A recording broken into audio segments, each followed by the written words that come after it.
शेवटी ती वेळ आलीच. तब्बल 10 वर्षांनी, तब्बल 10 वर्षांनी महाराष्ट्र लोकसेवा आयोगाने राज्यसेवेचा सिलेबस जो आहे तो बदलला.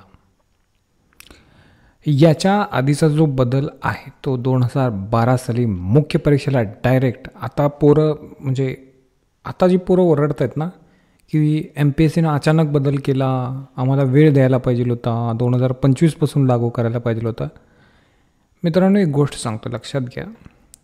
2012ची कंडिशन सांगतो. 2012 ज्यांनी पूर्वपरीक्षेला गेले, अचानक राज्यसेवा म्हणजे राज्य लोकसेवा आयोगाने काय केलं, अचानक राज्यसेवेचा मुख्य परीक्षेचा जो पेपर आहे त्याचा अभ्यासक्रम अचानक बदलला. याच्या आधी UPSC जो अभ्यासक्रमच्या धर्तीवर UPSCची एक्झाम जशी सब्जेक्टिव्ह असायची, ठीक आहे, रिटन एक्झाम असायची, तशी रिटन एक्झाम राज्यसेवेमध्ये पण असायची, राईट. आणि जनरली तेव्हा कसा म्हणजे 2011च्या आधी जनरली कसं व्हायचं की मुलांकडे एक ऑप्शन असायचा, जे UPSCची तयारी करणार आहे त्यांच्यासाठी एक मोटिवेशन असायचं की बाबा UPSC नाही झालं तर राज्यसेवेमध्ये त्यांना संधी मिळायची. आणि काही विद्यार्थी असे करायचे की UPSCला डायरेक्ट झेप घेण्याच्या आधी ते राज्यसेवेला त्याची पूर्वतयारी करून घ्यायची, एक पृष्ठभूमी तयार करायचे राज्यसेवेला. कारण UPSC आणि राज्यसेवेचा सिलेबस तेव्हा 2011पर्यंत सेम असल्यामुळं काय व्हायचं की तशी एक पृष्ठभूमी त्यांची तयार व्हायची आणि ते राज्यसेवा करायचे आणि मग नंतर UPSCला भरारी मारायची.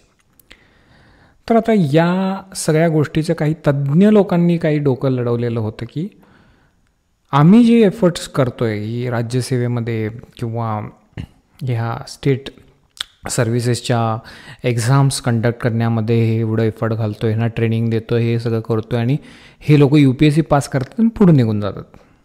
तर हे कुठं तर थांबलं पाहिजे. बघा मेंटॅलिटी, बघा मानसिकता काय आहे हे बघा. हे सगळं जे मी सांगतो आहे हे माझं वैयक्तिक मत आहे, याला कुठलाही आधार नाही. तुम्ही ॲज अ वैयक्तिक मत घेऊ शकता. मी कुणावर टीका करत नाही, ठीक, मला कुणावर टीका करायचीसुद्धा नाही. पण काही तज्ज्ञ व्यक्तीने हे काय पब्लिक प्लॅटफॉर्मवर सुद्धा बोललेलं आहे की आम्हाला असे काही म्हणजे अशा चर्चा ज्या मुलांमध्ये विद्यार्थ्यांमध्ये होतात त्यातून ते आलेलं हे सगळं सार आहे, ठीक आहे. याचा काही तुम्ही असा वापर करू नका की बाबा हे ऑथेंटिकेट सोर्सेसकडून, ही एक आपली चर्चा आहे, लक्षात घ्या. तर त्या तज्ज्ञ लोकांचं काय मत होतं की MPSCमध्ये आम्ही एवढं एफर्ट घातल्यानंतर हे लोक UPSC हे कुठं तर थांबलं पाहिजे आणि त्यासाठी त्या अनुषंगानं आपण काय केलं पाहिजे की MPSC ही परीक्षा असं UPSCपेक्षा फारच वेगळी आणि अशी काय तर असली पाहिजे. आता ह्या लोकांनी भन्नाट कल्पना काय लढवली जी 10 वर्ष तसेच रेटत आले की मुख्य परीक्षा जी आहे ती ऑब्जेक्टिव्ह स्वरूपाची करायची आणि त्याच्यामध्ये HRD HR नावाचा असा एक विषय घालायचा आणि बाकी सगळे सब्जेक्ट सेम होते, पण HRD HR आणि universal declaration of human rights नावाचा जो तो एक पेपर होता तो वेगळा होता. आता त्या पेपरमध्ये विचारायचंच काय हे माहीत नाही, कारण सगळ्या योजनाच त्या पेपरमध्ये विचारल्या गेल्या आणि ते कुठले लोगो काय होते वगैरे वगैरे, ठीक आहे, जे झालं ते झालं, राईट. पहिला तर पहिल्या 2-3 वर्ष पोरांना कळलंच नाही की त्याचा अभ्यास कसा करावा, नंतर त्यातच जास्त मार्क पडायला लागले, ठीक. आता ह्याचे परिणाम कसे भीषण परिणाम झाले बघा. पहिला परिणाम जो आहे, भरपूरशा म्हणजे ज्यांचं रिटन एक्झाममध्ये ज्यांचा एक्सपर्टीज होती ते मुलं ह्या परीक्षेमधून बाहेर फेकले गेले.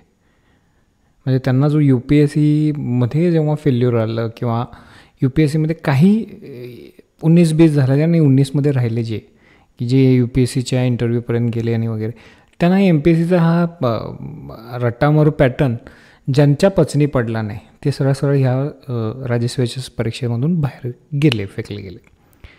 हा नंबर 1. नंबर 2, UPSCमध्ये महाराष्ट्राची जी लोकसंख्या आपण जर कन्सिडर केली, महाराष्ट्राची लोकसंख्या आपण साधारणतः 9%-10%च्या आसपास दूर आहे देशाच्या लोकसंख्येच्या प्रमाणामध्ये. जर आपण बघायला गेलं तर तेवढे IAS अधिकारी महाराष्ट्रातून निघायला पाहिजेत जनरली. म्हणजे आता जर 90 किंवा 82 जर पोस्ट असतील तर 8 तरी IAS अधिकारी निघायला पाहिजेत. पण महाराष्ट्राचा कधी तर चुकून एखादा IAS अधिकारी होतो प्रत्येक परीक्षेमध्ये UPSCच्या, एखादा चुकून, ठीक. आणि त्यात पण काही वेळा बऱ्याच वेळा ते रिझर्वेशनचा फायदा मिळून झालेला असतो वगैरे वगैरे, 1-2 असे निघतात. तेवढाच म्हणजे ओपन कॅटेगरीमध्ये 10%चं हे जे आहे सिलेक्शन IAS म्हणून होतच नाही महाराष्ट्रामध्ये. बिहार, UP, त्याच्यानंतर साऊथमधले केरळ, हे स्टेट फार ॲडव्हान्स गेले. त्यांचा सिलेबस बघा तुम्ही, हा सिलेबस त्यांचा स्टेट सर्व्हिसेसचा जो सिलेबस आहे तो सेम आहे UPSC. त्यांनी काही बदल केलेला नाही. फार मोठा शहाणपणा त्यांनी कधीच केलेला नव्हता. ठीक. सो अशा ऑब्जेक्टिव्ह स्वरूपाची जेव्हा परीक्षा आली तेव्हा झालं काय, एक तर काय झालं की PSI STI लेवलचा सिलेबसच 6 राज्यसेवेचा सिलेबस झाला. कारण मेन्समध्ये काय करायचं नव्हतं, सखोल अभ्यास काही करायचा नव्हता तुम्हाला फक्त उत्तर कसं येते एवढंच बघायचं होतं. एलिमिनेशनचे मेथड ट्रिक्स वापरायचे होते नाही, उत्तरापर्यंत पोचायचं होतं. झालं, तुम्हाला आलं, विषय संपला. इंटरव्ह्यू तर 100 मार्काचा करून टाकलेला, त्यामुळे इंटरव्ह्यूवर काय डॉमिनंट फॅक्टरच नव्हता. ठीक. आणि जसं भाषेला सब्जेक्टिव्हचं रिटर्नमध्ये भाषेला तेवढं रिटर्न ठेवण्यात आल्याने बाकी ऑब्जेक्टिव्ह करून टाकला. नंतर त्यांच्या लक्षात आलं की भाषेला पण आपण ऑब्जेक्टिव्ह केलं पाहिजे, म्हणून भाषा परत ऑब्जेक्टिव्ह आली, ग्रामर ऑब्जेक्टिव्ह आलं. ठीक. सो ह्या सगळ्या गोष्टी झाल्या. त्यामुळं सखोल अभ्यास करण्याची एक जी प्रवृत्ती आहे ती सगळी प्रवृत्ती कुठं ना कुठं नाहीशी झाली. आता झालं काय की MPSCनं एक कमिटी नेमली. या कमिटीचे जे माननीय सदस्य जे आहेत ते IAS अधिकारी, निवृत्त IAS अधिकारी जे अध्यक्ष होते चंद्रकांत दळवी, श्री चंद्रकांत दळवी. त्याच्यानंतर IPS अधिकारी होते, ते पण निवृत्त आहेत. अतिरिक्त पोलीस महासंचालक होते ते धनंजय कमलाकर, श्री धनंजय कमलाकर. आणि डॉक्टर SF पाटील जे माजी कुलगुरू होते, म्हणजे माजी कुलगुरू होते, हे पण त्याचे सदस्य होते. मग ह्यांनी 2 मुद्द्यांचा विचार घेतला. पहिला मुद्दा ह्यांच्यापुढं जो होता तो मुद्दा म्हणजे की हा जो CSATचा पेपर आहे, पेपर 2 पूर्वपरीक्षेमध्ये, हा UPSCच्या धर्तीप्रमाणे आपण क्वालिफाईंग म्हणजे फक्त पात्रतेसाठी अंगीकारावा का किंवा ग्राह्य धरावा, फक्त पात्रतेसाठी ग्राह्य धरावा का, ह्याच्या मार्काचं मेरिट ह्याच्यामध्ये कन्सिडर करू नये का. तर हा एक प्रश्न होता. आणि दुसरा प्रश्न होता मुख्य परीक्षेची योजना, त्याचा अभ्यासक्रम. ठीक. सो या तज्ज्ञ गटानं, म्हणजे या तज्ज्ञ गटाचा मी खरोखरच आभार पण मानेन की या तज्ज्ञ गटानं ज्या गोष्टी केलेल्या आहेत त्या गोष्टी त्यांनी बरोबर अभ्यास करून जो UPSCचा सिलेबस आहे तो तात्पुरता आहे तसा सिलेबस महाराष्ट्राच्या अनुषंगानं लागू केलेला आहे. जेव्हा ऑब्जेक्टिव्ह स्वरूपाची परीक्षा झाली तेव्हा होत कसं होतं की पूर्वपरीक्षा झाल्यानंतर, पूर्वपरीक्षेनंतर ज्या हरकती यायच्या, ह्या पूर्वपरीक्षा 100 प्रश्नांच्या हरकती ठीक होत्या, पण मुख्य परीक्षेला 150 प्रश्न असायचे ऑब्जेक्टिव्ह, आणि मग त्याच्यावर हरकती आणि त्या सगळ्या प्रोसेसमध्ये ही सगळी जी प्रोसेस की पेपर तुम्ही सेट करायचा, मग त्याच्यानंतर पहिली की काढायची, त्याच्यानंतर हरकती येणार, हरकती आल्यानंतर मग त्यातून ती कमिटी बसणार, मग योग्य उत्तरं चेक करणार, आणि मग दुसरी की येणार, आणि दुसरी की आल्यानंतर मग रिझल्ट येणार. काही काही वेळा दुसरी कीसुद्धा चुकीची येणार. ह्या सगळ्या गोष्टी ज्या झाल्या, ह्या सगळ्या गोष्टी झाल्यानंतर ज्या पण बदल या कमिटीला करावेसे वाटले, आणि ह्या बदलामध्येच आपल्याला काय दिसून आलं की ह्यांनी आहे तसा सिलेबस, मी आहे तसा म्हणणार नाही कारण तो MPSC स्टेटच्या अनुषंगानं हे करणार, प्रश्न विचारणार, त्यात काय वाद नाही. आणि उत्तर चेक करताना पण राज्याचा जो कॉन्टेक्स्ट आहे, स्टेट स्पेसिफिक कॉन्टेक्स्ट ज्याला आपण म्हणतो, तो कॉन्टेक्स्ट शोधूनच ते पेपर चेक करून मार्क देतील. तर यामध्ये मला काही शंका वाटत नाही, कारण मला असं वाटतं की आता आपला जो आयोग आहे तो योग्य दिशेने वाटचाल करतो आहे. ठीक. सो ह्या गोष्टी तुम्ही बघितल्या तर ह्यांनी जे पहिल्यांदा स्वरूप सुचवलं योजनेचं, त्या कमिटीचं म्हणजे निर्णय फायनल झालेला. ठीक आहे. तर यामध्ये काय परीक्षेचं स्वरूप कशी होते की पेपर जे आहेत मुख्य परीक्षेचे ते वर्णनात्मक असावेत, म्हणजे सब्जेक्टिव्ह असावेत, रिटर्न असावेत. एकूण पेपर यांनी 9 पेपर सुचवले, जे सेम UPSC आणि सेम UPSCमध्ये जेवढं मार्क आहेत त्या मार्कासहित सुचवले. ज्याच्यामध्ये भाषेचा एक पेपर आला, ज्याच्यामध्ये मराठी अनिवार्य आहे, इंग्रजीसुद्धा अनिवार्य आहे महाराष्ट्रामध्ये. त्याच्यानंतर आपल्याला म्हणजे हे 2 वरचे जे पेपर आहे ते भाषेचे पेपर. आता काय होत होतं की PSI STI सारख्या परीक्षेमध्ये जे व्याकरणाला जितकं महत्त्व दिलं तितकं महत्त्व आपल्याला ॲडमिनिस्ट्रेशनमध्ये कॉम्पिटन्स, म्हणजे ज्याला ॲप्टिट्यूड आणि ॲटिट्यूड म्हणतो, ॲडमिनिस्ट्रेटिव्ह ॲटिट्यूड आणि ॲप्टिट्यूड, त्याच्यामध्ये इतका त्याचा काही वापर आपल्याला दिसत नाही, राईट. आणि तिथं ज्या गोष्टींचा विश्लेषणात्मक निर्णय क्षमता, ज्याच्यानंतर एक multi dimensional in depth thinking जे आहे, त्या गोष्टी कुठं ना कुठं ते मागं पडत होत्या आणि एकच रट्टामारू गोष्ट जी आहे ते पुढं जात होती परीक्षेमध्ये. त्यामुळं हे भाषेचे पेपर जे आहेत ते सरळ त्यांनी क्वालिफाय करून टाकले. हे माझं वैयक्तिक मत आहे बरं. त्यांनी केलं असेल अंदाज, आय डोंट नो त्यांनी काय विचार केलेला आहे, कुठले निकष त्यांनी ठेवलेले, कुठले पॅरामीटर्स ठेवलेले, कुठले व्हेरिएबल्सवर त्यांनी विचार केलेला, त्यांनी काय रिसर्च केला, कोणता डेटा त्यांच्याकडं होता, तो फर्स्ट हँड होता का सेकंड हँड होता, त्यांनी डायरेक्ट कोणाच्या मुलाखती वगैरे घेतल्या का, काय केलं, आय डोंट नो. म्हणजे त्यांनी काय प्रोसिजर फॉलो केली आणि त्यात निर्णयातनं आलं, आय डोंट नो रिअली. हे माझं वैयक्तिक मत आहे. त्याच्यानंतर जे निबंध आहेत मराठीमध्ये, जो निबंध किंवा मराठी किंवा इंग्रजी माध्यमामध्ये तुम्हाला निबंध लेखनामध्ये मुद्दे कसे मांडणार आहात, तुमचं मुद्दे मांडण्याची पद्धत, तुमचं विश्लेषणात्मक, तुमची क्रिटिकल थिंकिंग जी आहे ती चेक केली जाणार आहे, चिकित्सक वृत्ती.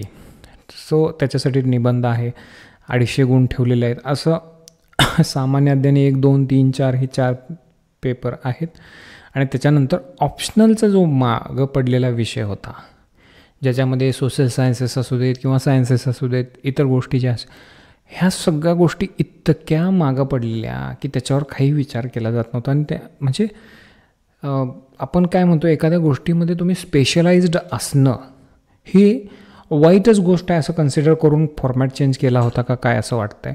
आधीचा 2012ला जो झाला तो. आत्ता यांनी स्पेशलायझेशनला किंवा एखाद्या विषयात सखोल अभ्यास करण्याला किंवा तज्ज्ञ बनण्याला महत्त्व दिल्याने वैकल्पिक विषय या ठिकाणी आपल्याला आलेला दिसून येतो. आता ह्याचा जर आपण टोटल गुणांची बेरीज जर केली तर मुलाखतीला त्यांनी 275 गुण ठेवलेले आहेत. 1750 गुण जे आहेत ते तुम्हाला हे 7 पेपर जे आहेत, निबंधपासून GSचे आणि 2 ऑप्शनलचे पेपर, याच्यामध्ये तुम्हाला 1750 गुण, म्हणजे 2025 गुणापैकी ही परीक्षा होणार आहे. आणि फार म्हणजे सखोल अशी परीक्षा UPSCच्याच धर्तीवर असणार आहे. म्हणजे आता फरकच नाही आहे की एखाद्यानं राज्यसेवेचा अभ्यास जरी केला तरी तो UPSC मराठी, म्हणजे UPSC मराठीत देता येते हे पहिलं लक्षात घ्या. UPSC ही मराठीत देता येते आणि राज्यसेवेचा जर अभ्यास केला मराठीमध्ये व्यवस्थित, तुमचं लेखनशैली जर डेव्हलप झाली तर UPSC तुम्ही मराठीत बिनधास्त देऊ शकता आणि चांगले मार्क आणू शकता. हा एक प्लस पॉईंट होणार आहे या सगळ्या स्कीममध्ये. ठीक. सो जर सिलेबस आपण बघितला, हे फक्त त्यांनी ही तारीख 24 जून 2022 रोजी यांनी प्रकाशित केलं होतं की बाबा असं असं आहे म्हणून. ठीक आहे. आणि त्यांनी फक्त नावं दिलेले की कोणते कोणते विषय आम्ही वैकल्पिक विषय म्हणजे ऑप्शनल सब्जेक्ट म्हणून आम्ही हे करणार आहे. त्याच्यामध्ये इंग्रजी वाङ्मय मात्र गाळलेलं आहे. तुम्हाला फक्त मराठी लिटरेचर म्हणून घेता येतं. आणि बाकी सगळे जे सब्जेक्ट आहेत फार उपयुक्त असे सब्जेक्ट आहेत म्हणजे ॲडमिनिस्ट्रेशनमध्ये, ज्याच्यामध्ये ॲग्रिकल्चर हा सब्जेक्ट आहे, ॲनिमल हजबंड्री हा सब्जेक्ट आहे, अँथ्रोपोलॉजी आहे, वनस्पतीशास्त्र, रसायनशास्त्र, स्थापत्य अभियांत्रिकी, विद्युत अभियांत्रिकी, त्याच्यानंतर तुम्हाला गणित, इतिहास, भूगोल, ज्याला भूविज्ञान म्हणतो ते geology, law, management, mechanical engineering, medical sciences, philosophy, physics, political sciences, psychology, ठीक आहे, मानसशास्त्र ज्याला आपण म्हणतो ते, लोकप्रशासन, समाजशास्त्र, सांख्यिकीशास्त्र, प्राणीशास्त्र आणि मराठी वाङ्मय. सो हे तुम्ही एखाद्या विषयात किती सखोल आणि तज्ज्ञ वेनी कसा अभ्यास करू शकता चेक करण्यासाठी दिलेले हे विषय आहेत. आता याच्यानंतर MPSCनं आपला जो सिलेबस आहे, स्कीम ऑफ एक्झाम जी आहे त्याचा डिटेलमध्ये एक्सप्लेनेशन तुम्हाला PDF तुम्हाला MPSCच्या साईटवर हे मिळून जाईल. त्यांनी क्लिअरली मेन्शन केलेलं आहे की CSATचा जो पेपर 2 आहे पूर्वपरीक्षेमध्ये तो सरळ क्वालिफाईंग करून टाकल्याने 33% गुण विद्यार्थ्यांना प्राप्त करणं अनिवार्य करून टाकलेलं आहे त्यात. ठीक. आणि दुसरी गोष्ट MPSCनं काय केली होती की 1/3 निगेटिव्हच्या ऐवजी 1/4 निगेटिव्ह केलं होतं. म्हणजे 3 प्रश्न चुकले तर 1 प्रश्न कट होत होता 1/3. आता 4 प्रश्न चुकले तर 1 प्रश्न बरोबर आलेल्यातलं तुमचा गुण हा वजा होणार, अशी तरतूद MPSCनं करून ठेवलेली आहे. ठीक. सो हा पण बदल एक 1.5 वर्षापूर्वी 2 वर्षापूर्वी झालेला होता. ठीक. सो हे 2 बदल करण्यात आलेले होते. सिलेबस जो दिलेला आहे तो सिलेबस फार सोपा आहे आणि तो जनरली जो आहे तो सिलेबस आहे जनरल सायन्स दिलेला आहे. ठीक आहे. So general science, general issues on the environment. ठीक आहे. त्याच्यानंतर economic and social development, India and Maharashtra ज्याचे पॉलिटी, गव्हर्नन्स, कॉन्स्टिट्यूशन हे सगळे विषय आहेत तसे आहेत. महाराष्ट्राची, इंडियाची आणि वर्ल्डची जॉग्रफी हे आहे तसं आहे. History of India and national movement with some weightage to Maharashtra. आता विथ सम म्हणजे इथं इतका इम्पॉर्टन्स दिलेला नाही आहे. इक्विव्हॅलंट टू आपल्याला नॅशनल लेवलच्या गोष्टींना महत्त्व द्यायचं आहे. सम वेटेज महाराष्ट्रासाठी सुद्धा ठेवलं जाईल असं हे सांगतं आहे. ठीक. याच्यानंतर पेपर 2 जो आहे तो आहे तसाच राहिलेला आहे. आता याच्यामध्ये decision making, problem solving, general mentality, basic numeracy, Marathi आणि इंग्लिश लँग्वेजचं कॉम्प्रिहेन्शन वगैरे वगैरे ह्या ज्या गोष्टी आहेत त्या आहेत तशा राहिलेल्या आहेत. त्यामध्ये अजून तर काही बदल झालेला नाही. आता ही जी मुख्य परीक्षा आहे त्याच्यामध्ये त्यांनी 10वीपर्यंतच्या लेवलचं मराठी विचारलं जाईल, 10वीपर्यंतच्या लेवलचं इंग्लिश आणि इतर सगळे जे विषय आहेत ते तुमचे ग्रॅज्युएट लेवलच्या विषय म्हणजे ग्रॅज्युएट लेवलच्या तुमची बौद्धिक क्षमता जी आहे ती चेक केलं जाईल असं म्हणतं आहे. सो हे 9 पेपर, 2 भाषेचे आणि 7 तुमचे ज्याचे मार्क पकडले जाणार आहेत ते. ठीक. सो मराठी हा विषय क्वालिफाईंग असेल. त्याच्यामध्ये काय काय विचारलं जाईल? कॉम्प्रिहेन्शन, प्रिसाईज रायटिंग, उतारावरचे प्रश्न विचारले जातील तुम्हाला. प्रिसाईज रायटिंग विचारलं जाईल. त्याच्यानंतर भाषेमधले जे वोकॅब्युलरी आहे, शब्द, तर त्या शब्दांचा वापर कसा करायचा, काय करायचा त्याच्यावर प्रश्न विचारले. शॉर्ट एसे म्हणजे छोटासा एसे विचारला जाईल आणि भाषांतर विचारलं जाईल. ठीक. सो आपण जेव्हा इंग्लिशकडे येतो तेव्हा इंग्लिशमध्ये सेम UPSCचं पॅटर्न इथं फॉलो केलेला आहे. शॉर्ट एसे इथं भाषांतर नाही आहे इंग्लिशमध्ये तुम्हाला, बाकी इतर जे मराठीमध्ये आहेत गोष्टी त्या आहेत तशा दिसून येतील. एसे तर मल्टिपल टॉपिक्सवर म्हणजे डायनॅमिकली मल्टिपल टॉपिक्सवर विचारला जाईल. आणि ह्याच्यामध्ये काय चेक केलं जाईल की अरेंज म्हणजे तुम्ही तुमचे संकल्पना विचार कसे अरेंज करता, कसे ऑर्डरमध्ये कुठल्या फॅशनमध्ये तुम्ही अरेंज करता आणि ते कन्साइजली कसं राईट करू शकता, शॉर्टमध्ये कसं राईट करू शकता की ज्याच्यामधल्या अर्थपूर्णरित्या तुम्हाला काही गोष्टी कन्वे करता येतील. तर तुमची ही कन्वे करण्याची जी ॲबिलिटी आहे ती एसेमध्ये चेक केली जाणार आहे. GSमध्ये इंडियन कल्चर ही गोष्ट फार मिसिंग होती MPSCच्या आधीच्या पेपरमध्ये. इंडियन कल्चरचे जे आर्ट फॉर्म्स आहेत, लिटरेचर आहेत, आर्किटेक्चर आहे त्याच्याबद्दलची माहिती, भक्ती मुवमेंट त्याची फिलॉसॉफी काय होती. ठीक. आणि महाराष्ट्रातले संत जे आहेत त्यांच्याबद्दलची माहिती विचारली जाणार आहे. जी मॉडर्न हिस्ट्री आहे ती कॉमनच आहे. ठीक आहे. ज्याचा विशेष करून आत्ता जो आलेला विषय आहे तो हिस्ट्री ऑफ द वर्ल्ड म्हणजे जगाचा इतिहास थोडा आपल्याला वाचावं लागणार आहे. UPSCचा हा मुद्दा आहे तसा MPSCनं उचललेला आहे. बाकी सगळे विषय जे आहेत, पॉईंट जे आहेत ते UPSCच्या सिलेबसमधले जसेच्या तसे उचललेले आहेत. त्यामुळं तुम्हाला दोन्ही परीक्षा ह्या एकत्र तयारी करण्यासाठी एकदम उपयुक्त असं वातावरण MPSCनं मोकळं करून दिलेलं आहे, क्रिएट करून दिलेलं आहे. पेपर 2 जरी बघितलं आपण तरी ते जे मुद्दे आहेत पेपर 2मधले सुद्धा, जे विषय टॉपिक्स कवर करतो हा पेपर 2, त्यामध्ये सुद्धा तुम्हाला UPSCचा आहे तसा जो पॉईंट आहे तो सिलेबस देण्यात आलेला आहे, तो गरजेचा सुद्धा आहे. ठीक. आणि पेपर 3 हा सुद्धा UPSCचा आहे. आता इथिक्सचा पेपर जो आहे तो फार नवा असेल MPSCची कोर MPSCची तयारी करणाऱ्या विद्यार्थ्यांसाठी. एथिक्सचा पेपर हा भयानक डोक्यावरून जाईल, कारण एथिक्सचे जे थिंकर्स आहेत ज्याच्यामध्ये जॉन रॉल्स असू दे किंवा सिगमंड फ्रूड असू दे, त्याच्या ज्या थेरीज आहेत, काय म्हणतो आपण, पर्सनॅलिटी डेव्हलपमेंटच्या, इथिकल डेव्हलपमेंटला सिगमंड फ्रूड सुपर इगो, म्हणजे इथिक्सला सुपर इगो असं म्हणतो.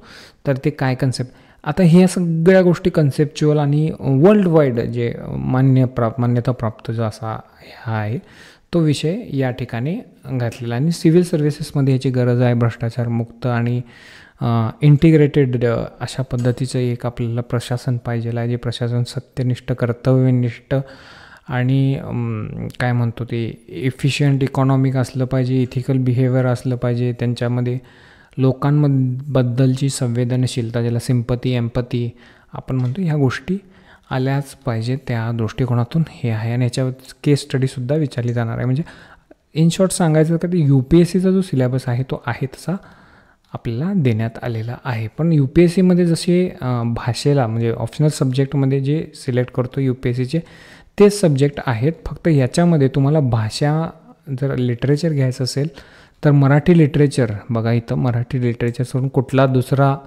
विषय तुम्ही ऑप्ट नाही करू शकत. म्हणजे आधी पाली वगैरे लिटरेचर हा फार UPSCच्या पोरांमध्ये फेमस होता, तर पाली काढूनच टाकलेलं होतं UPSCने सुद्धा. तर MPSCने सुद्धा एक चांगलाच हे केलेला आहे, म्हणजे निर्णय घेतलेला आहे की फक्त आणि फक्त मराठी लिटरेचर हा वैकल्पिक विषय म्हणून उपस्थित ठेवलेला आहे. ठीक. सो हे झाल्यानंतर आपल्याला एवढीच चर्चा करायची आहे की ह्यानं माझा काय फायदा होईल वैयक्तिकरित्या, ॲज अ मी विद्यार्थी म्हणून जर याच्याकडं पाहिलं तर यात काय बेनिफिट मला मिळेल. तर याच्यामध्ये बेनिफिट हाच आहे की एकतर जी PSI ST म्हणजे ग्रुप B, ग्रुप C लेवलच्या परीक्षेसाठी जी तयारी करणारी मुलं आहेत, तर यांना या डायरेक्टली या पॅटर्नमध्ये फिट होणं फार अवघड जाणार आहे. ठीक. आता कोणी म्हणेल की UPSC करणाऱ्या मुलांना याच्यामध्ये फायदा होईल. आहे, ही गोष्ट मान्य आहे काही अंशी, परंतु लक्षात घ्या UPSCचे पेपर चेक करणार आहेत आणि MPSCचे पेपर हे MPSCवाले चेक करणार आहेत. त्यामुळं MPSCचा जो बेंड आहे तो UPSCच्या पोरांना आणता येणं शक्य असेल का, आय डाऊट. त्यामुळं तो करता येणं आणि तितका त्या भाषेशी समरस असणं ह्या गोष्टी थोड्याशा टफ वाटतात ज्यांना खरोखर अभ्यास करायचा आहे. आता एक ओरड मला त्यांच्याकडून अशी ऐकू येते की हां बाबा हा सिलेबस जो आहे तो आत्ता नाही 2025ला वगैरे लागू होईल. तर मित्रांनो MPSCनं आधीच क्लिअर केलेलं आहे की पुढच्या वर्षीपासून हा सिलेबस लागू केला जाईल आणि त्याच्यामध्ये कोणताही बदल आता MPSC करणार नाही, आता निर्णय झालेला आहे. त्यामुळे याच्यामध्ये बदल होणं किंवा पॉलिटिकल प्रेशर आणून मुलं प्रयत्न करू शकतील किंवा आणि हे करतील. बघा, मुलांनी परीक्षा डिक्टेट करायची नसते, म्हणजे परीक्षार्थींनी परीक्षा कशी घ्यावी हे आयोगाला सांगायचं नसतं. आयोगाने ठरवायचं असतं की मुलांनी कुठली परीक्षा द्यावी. हा आयोगाचा कॉन्स्टिट्युशनल राईट आहे, हा आयोगाचा संविधानिक अधिकार आहे आणि त्या अधिकाराअंतर्गतच आयोगाने हा निर्णय घेतलेला आहे आणि त्यांनी तो अधिकार एक्सरसाइज केला पाहिजे. कारण आयोग याच्या आधी विद्यार्थ्यांच्या गोष्टींना फार बळी पडलेला आहे. मला कुठं ना कुठं ॲज अ विक्टीम म्हणून मी बघतो आयोगाकडं की विद्यार्थ्यांनी आक्षेप घ्यायचा आणि आयोगाने हे करायचं किंवा विद्यार्थ्यांच्या कलानुसार सगळे चेंजेस करायचे, अशा गोष्टी व्हायला नसायला पाहिजेत. तर ह्या गोष्टी थोडंसं करेक्ट होऊन आत्ता येताना आपल्याला दिसत आहेत. तर हे जे ऑप्शनल सब्जेक्ट आहे त्याचा डिटेल सिलेबस हा जो तुम्हाला मिळणार आहे. आता काही लोकांचं मत आहे की ऑप्शनलचा अभ्यास करण्यासाठी साधारणतः 2-2 वर्षाचा वेळ लागतो, तर आम्ही कसं करायचं. तर विचार करण्यासारखी गोष्ट आहे. ऑप्शनलचाच जर अभ्यास तुम्ही 2 वर्ष करणार असाल तर मग जी एसचा अभ्यास कधी करणार? ऑप्शनल हा असा निवडावा की जो आपल्या आधीच्या शैक्षणिक पार्श्वभूमीशी निगडीत होता, ठीक, किंवा तुम्हाला त्याच्यामध्ये अतिशय इंटरेस्ट आहे आणि तो तुम्ही जो ऑप्शनल सब्जेक्ट आहे ते 6 महिन्यामध्ये तुम्ही क्लिअरली प्रिपेअर करू शकता. कारण या पुढच्या आणि यंदाच्या राज्यसेवेच्या परीक्षेमध्ये साधारणतः 18 महिन्याचा वेळ आहे, म्हणजे 1.5 वर्षाचा वेळ दिलेला आहे. तर याच्यामध्ये 6 महिने तुम्ही डेडिकेटेडली जर ऑप्शनलसाठी दिले आणि जी एस इतर तुमचे रायटिंग स्किल वगैरे डेव्हलप केल्या व्यवस्थित, इवन 6 ते 8 महिने जरी झाले तरी काय हरकत नाही. जर तुम्ही डेव्हलप केला तर तुम्हाला इझिली पुढच्या वर्षीच्या ह्या मेन्ससाठी तयारी करता येते. यामध्ये घाबरून जाणारे व्यक्ती तेच आहेत की ज्यांच्याकडे लेखनशैली नव्हती, विचार करण्याची प्रगल्भता नव्हती, चिकित्सकता नव्हती, त्यांना त्यांचे रायटिंग स्किल्स डेव्हलप करण्यामध्ये म्हणजे नव्हतेच, आधीपासून डेव्हलप झालेलेच नव्हते. पण हे लोक काय करत होते की आता गोळ्या मारायच्या पेपरमध्ये ते फार एक्सपर्ट झालेले. तर हे लोक बाहेर पडलेले आहेत. हा बेनिफिट जो आहे तो घेण्याची जी संधी आहे ती पुढच्या वर्षीच्या पेपरमध्ये आहे आणि या संधीचा योग्य विद्यार्थ्यांनी लाभ घ्यावा असं माझं प्रामाणिक मत आणि हेतू हा व्हिडिओ करण्यामागं आहे. सो ह्या सगळ्या गोष्टी लक्षात ठेवून जर राज्यसेवेची तयारी केला तर तुम्हाला UPSCचं सुद्धा विश्व ओपन होणार आहे आणि प्लस साईड बाय साईड राज्यसेवा ॲज अ बॅकअप राहणार आहे. तुम्ही राज्यसेवा ॲज अ पायरी म्हणून पुढच्या लेवलच्या एक्झामला जाऊ शकता किंवा UPSCचं बॅकअप म्हणून राज्यसेवेकडे पाहू शकता. कोणत्याही दृष्टिकोनातून पाहिलं तरी फायदा हा तुमचाच आहे आणि त्यामुळं तुम्ही तयारीला लागलेलं उत्तम आहे. सो राज्यसेवेचा जे ॲन्सर रायटिंगचे आहे तो ऑनलाईन कोर्स आम्ही डेव्हलप करून लगेचच आम्ही त्याचं नोटिफिकेशन पब्लिश करू की बाबा आम्ही हा जो ऑनलाईन कोर्स आहे ज्याच्यामध्ये ऑनलाईन आम्ही PDF स्वरूपात जर विद्यार्थ्यांनी उत्तरपत्रिका आमच्याकडे चेक करायला पाठवल्या, त्या कुठल्याही अकॅडमीच्या उत्तरपत्रिका असू देत किंवा आमची स्वतःची टेस्ट सिरीज असू दे, जर पाठवल्या तर चेक करून द्यायचा आम्ही कोर्स तयार करत आहोत. त्याचं नोटिफिकेशन लवकरच तुम्हाला येईल आणि राज्यसेवेचं सुद्धा ऑनलाईन कोर्सेस तुम्हाला लवकरच मिळतील. ऑप्शनलचे सब्जेक्टचे सुद्धा तयारी तुमच्याकडून करून घेतली जाईल. ऑप्शनल सोशॉलॉजी हा माझा विषय आहे, मी सोशॉलॉजी शिकवतो. सोशॉलॉजीच्या मराठीमध्ये नोट्स माझ्याकडे रेडी आहेत. आम्ही पुढच्या वर्षीच्या पेपरसाठी पुरेपूर तयार आहोत. जर प्रामाणिक विद्यार्थी आमच्या या एफर्टकडून जर काही त्याचा बेनिफिट होत असेल तर नक्कीच त्यांनी आम्हाला अप्रोच करावा. आणि हे सगळं सांगून मी आत्ता या लेक्चरची सांगता करतो. Thank you very much.